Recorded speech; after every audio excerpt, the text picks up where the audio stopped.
Hey guys, welcome back. I guess it's been about a year almost since the last video. Have been working on the car, but nothing all that exciting, but thought I'd give an update on the car. We'll start at the front here.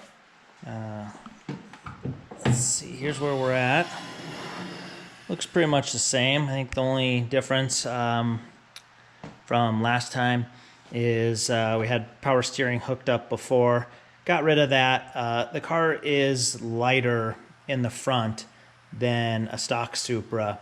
I don't know by how much, but it is definitely lighter, so the steering's not too bad. I do intend to put power steering on it. I just didn't like the pump that was on there. It made too much noise, so just wasn't worth it to me. Also switched out the brake booster. That was making too much noise as well.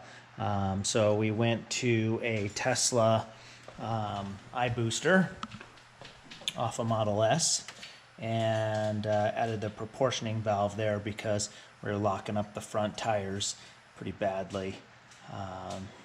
So had to modify inside the car to make this fit with the pedal bracket. But my fabricator was able to help me out with that and get that all squared away. So this was a great upgrade, nice and quiet now. I'm really happy with that. Still need to do a little bit more adjustment with the proportioning valve, but we'll get there.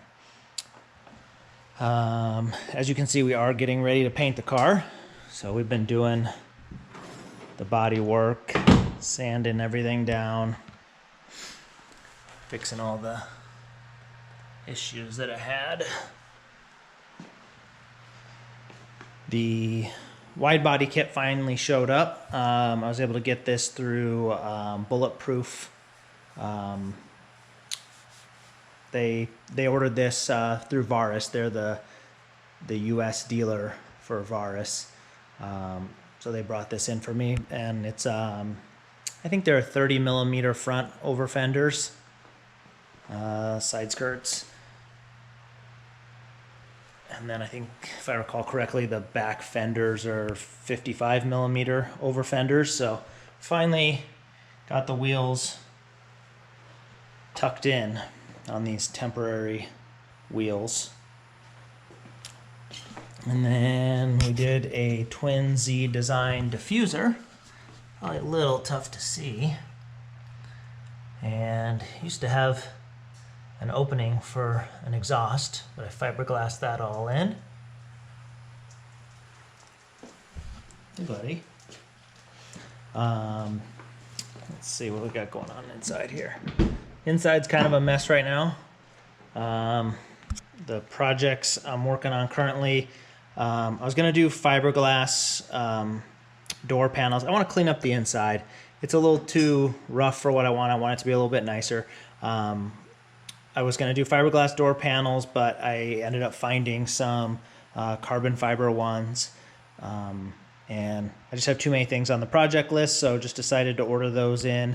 Hopefully on the next video I'll show those. And we are working on the dash now. You can see I started cutting up the stock dash.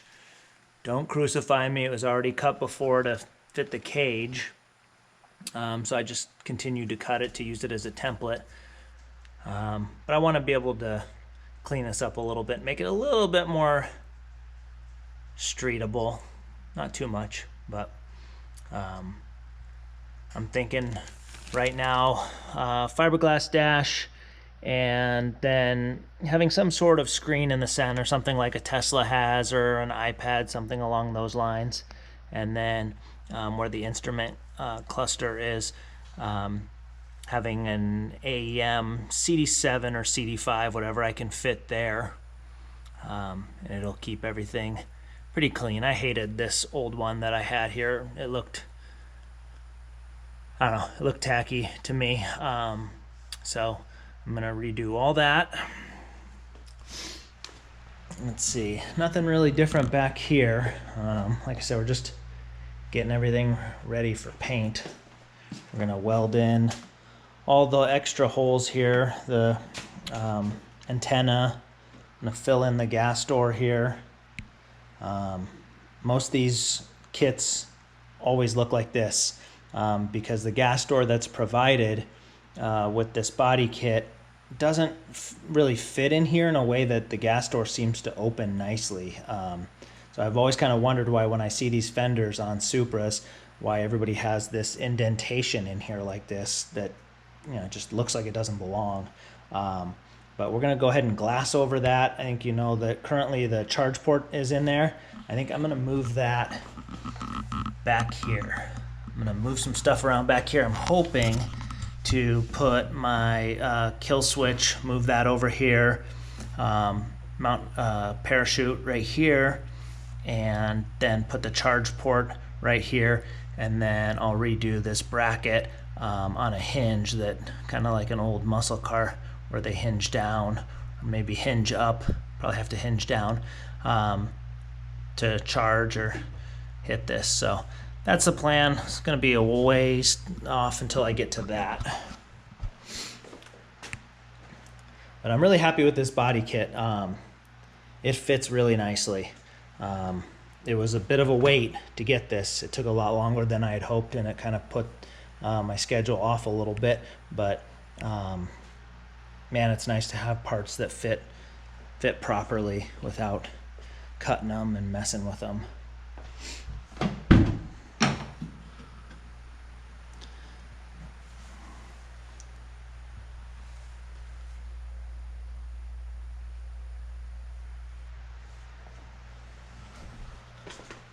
And since I have this car here, I'll go ahead and show you this. This is a gentleman that I met here on Big Island.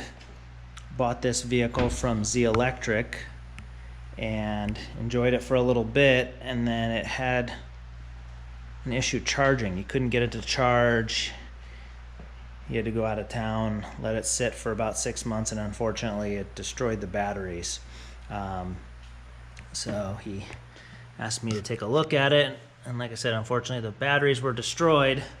So I pulled those out, ordered new batteries, and those are in now, so I'll be swapping the batteries out. But here's a rear battery box which holds 3 Tesla modules.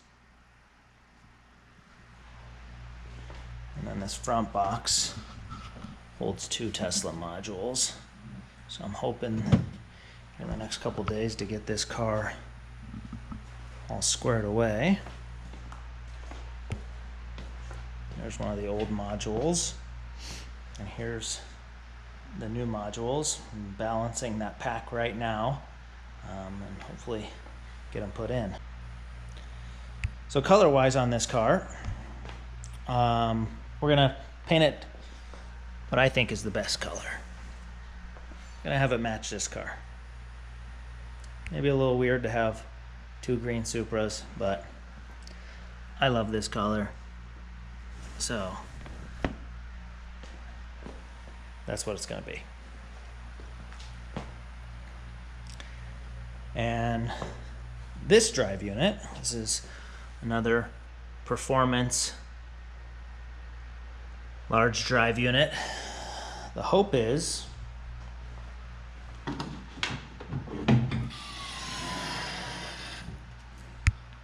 put it right there. The plan that we're shooting for is to get rid of the Tesla batteries. They are a great battery for range. They are an energy dense battery. They are not a power dense battery. So we are going to go ahead and lose these Tesla batteries and put something in here that is a power dense battery. Got it narrowed down to a couple choices right now, but still haven't made a decision on that. But we are going to take that drive unit and put it in here to power the front wheels. Still got to figure out how to do that. Unfortunately, that is wider than what we have to work with in here. So we're probably going to have to remote mount the inverter, which is on this side. So we'll take this off here. I have a block off plate, and we'll relocate it up above or somewhere close by, but it'll allow it to fit down in there, and then probably put some batteries on top, and go to a smaller pack. So we'll lose range on this car. I really think this car probably has close to 300 miles worth of range right now. I don't need anywhere near that. So I think we'll get it down more to about 100 miles worth of range, but it's going to be a lot faster. We're basically going to be able to double the power by adding 300 pounds. So I think anybody in any automotive industry would like the idea of doubling the power for 300 pounds. Can't argue with that. So that's where we're at right now. I'll shoot another video when the paint is all done.